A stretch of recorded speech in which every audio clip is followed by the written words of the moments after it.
आपने खुराना जी की case file check की? हाँ, चेक तो की है, मगर अभी भी कई सवाल अनसुलझे हैं। आप एक काम करें, उनकी केस फाइल जल्द चेक कर दीजिए, नहीं तो उनको बेल नहीं दिलवा पाएंगे।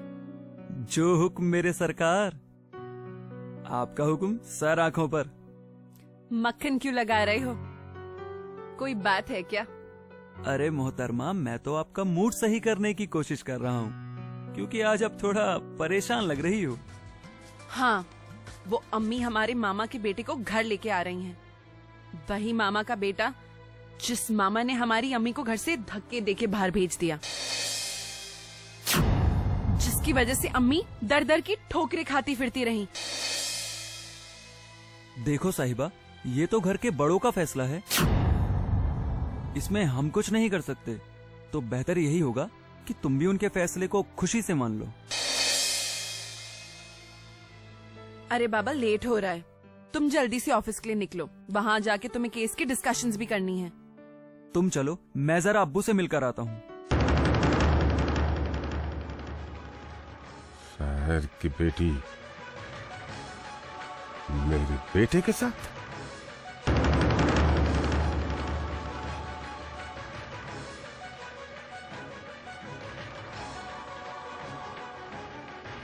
तुम्हारी हिम्मत कैसे हुई एक आतंकवादी की बेटी को मेरे घर में लाने की? पर अब्बू, मैं तो उससे मोहब्बत करता हूँ और उसी से निकाह भी करना चाहता हूँ। दिमाग तो खराब नहीं हो गया?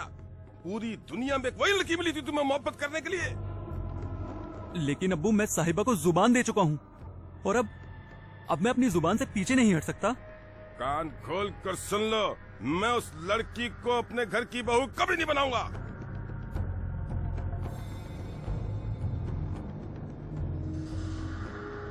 हम कुछ सुनना नहीं चाहते। हमने जो कह दिया वो पत्थर की लकीर है जो कभी मिट नहीं सकती। आगे तुम्हारी मर्जी। अब्बू, अब्बू,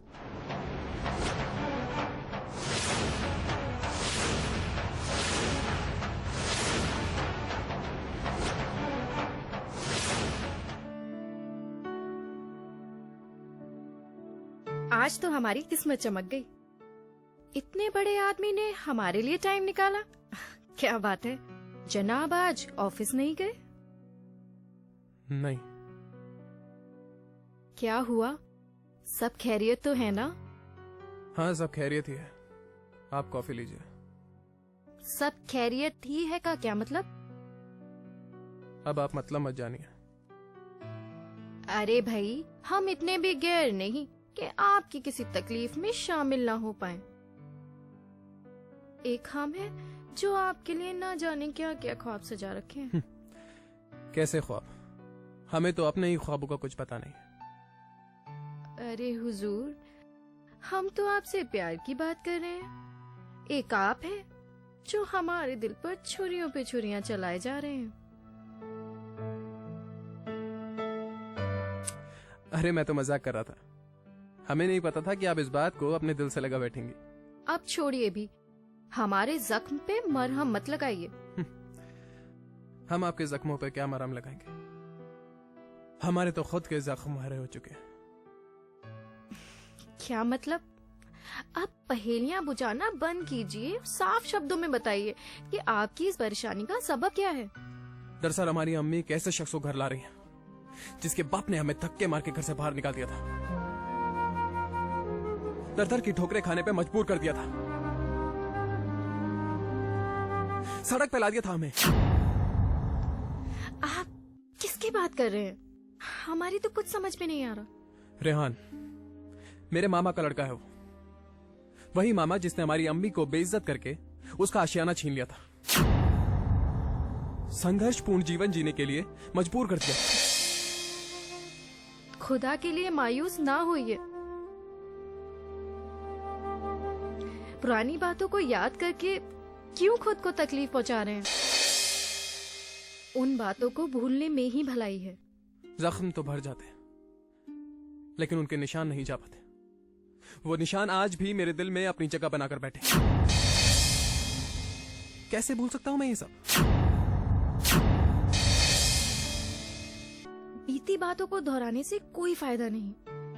हो सकता है खुदा ने रेहान को यहाँ इसलिए भेजा है ताकि आपकी और आपके मामू के बीच की दूरियां मिट जाएं। नहीं,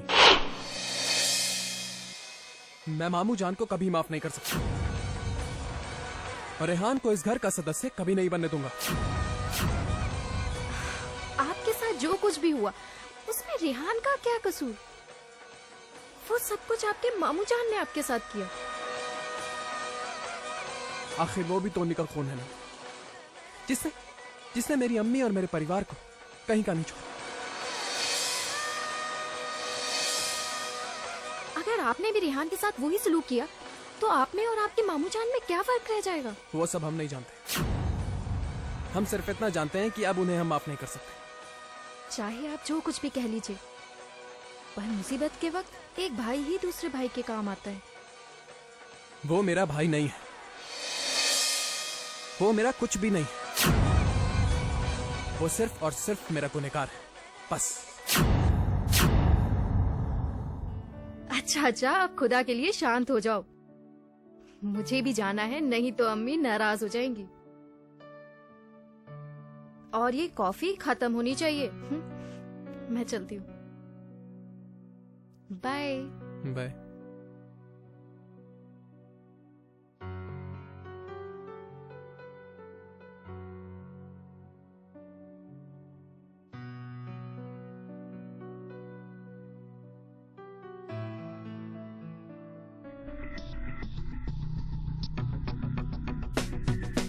लहरों से डर कर कभी कश्ती पार नहीं होती, कोशिश करने वालों की कभी हार नहीं होती। लहरों से डर कर कभी कश्ती पार नहीं होती।